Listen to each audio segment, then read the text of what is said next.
নমস্কার বন্ধুরা, আমার রিস্টিস চ্যানেলে তোমাদের প্রত্যেককে জানাই স্বাগত। আজকে পটলের একটা দারুণ সুস্বাদু রেসিপি শেয়ার করব, যা ভাত রুটির সাথে খেতে লাগে অসাধারণ। চলো আর দেরি না করে রেসিপি শুরু করি। আর রেসিপিটির নাম হলো পটল চচ্চড়ি। প্রথমে গ্যাস অন করে কড়াই বসিয়ে কড়াইতে আমি দিয়ে দিলাম 2 চামচ পরিমাণে সর্ষের তেল। তেল ভালো মতন গরম করে নিলাম। এবার এর মধ্যে দিয়ে দিলাম 1/2 চামচ পরিমাণে কালো জিরে আর একটা চেরা কাঁচা লঙ্কা। কালো জিরে কাঁচা লঙ্কা 1 মিনিট আমি নেড়েচেড়ে ভেজে নিলাম।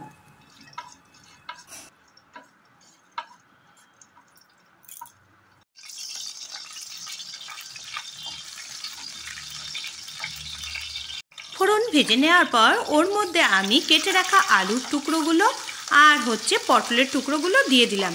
বন্ধুরা, এখানে আমি লম্বা লম্বা করে আলু আর পটলগুলো কেটে নিয়েছি, তোমরাও এভাবেই কেটে নেবে।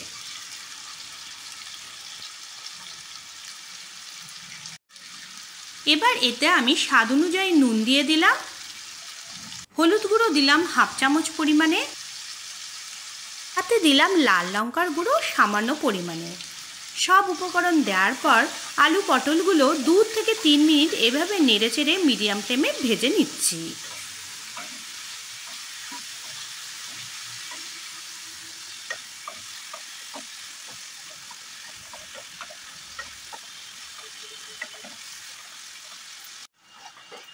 মিডিয়াম ফ্লেমে ভেজে নেওয়ার পর পটল আর আলুগুলো দেখো বন্ধুরা নরম হয়ে এসেছে। এবার এর মধ্যে আমি একটা পেঁয়াজ কুচি করে রেখেছিলাম, সেই পেঁয়াজ কুচি দিয়ে দিলাম।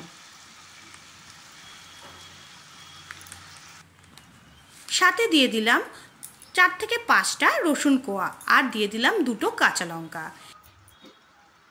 একটা টমেটো আমি এভাবে কেটে রেখেছিলাম, সেই টমেটোর টুকরো এর মধ্যে দিয়ে দিলাম। টমেটো দিয়ে দেওয়ার পর সব কিছু আবার নেড়েচেড়ে 2 থেকে 3 মিনিট লো হিটে ভেজে নিচ্ছি।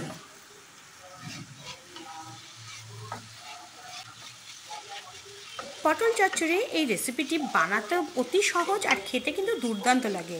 সে ভাত কিংবা রুটি কিংবা পরোটা হোক, তোমরা বন্ধুরা একবার বাড়িতে ট্রাই করে কিন্তু অবশ্যই দেখো। এবার এর মধ্যে আমি একদম সামান্য পরিমাণে 2 চামচ পরিমাণে জল দিয়ে দিলাম। জল দেওয়ার পর হালকা একটু নেড়ে চেড়ে নিয়ে ঢেকে 2 মিনিট রান্না হতে দিব। আর গ্যাসের ফ্লেম কিন্তু একদম কমিয়ে নিব এই সময়। 2 মিনিট পর কভার সরিয়ে নিলাম। এবার চেক করে নিচ্ছি পটল আলুগুলো সেদ্ধ হয়েছে কিনা ঠিক মতন। পটল আলুগুলো ভালো মতনই রেঁধে নিয়েছি। আমার কিন্তু পটল আলু চচ্চড়ি তৈরি। বন্ধুরা, তোমরা চাইলে সামান্য পরিমাণে চিনি এর মধ্যে এখন দিতে পারো। গ্যাসের ফ্লেম অফ করে দিলাম। এবার প্লেটে সার্ভ করে দিব। বন্ধুরা, তোমরা অবশ্যই একবার ট্রাই করে আমাকে কমেন্ট করে জানিও কেমন লাগলো রেসিপিটি। ভালো লেগে থাকলে অবশ্যই চ্যানেলটিকে সাবস্ক্রাইব করে দিও, পাশের বেল আইকনটিকে ক্লিক করে দিও আর অবশ্যই ভিডিওটি শেয়ার করে দিও। সবাই খুব ভালো থেকো, দেখা হবে পরের ভিডিওতে।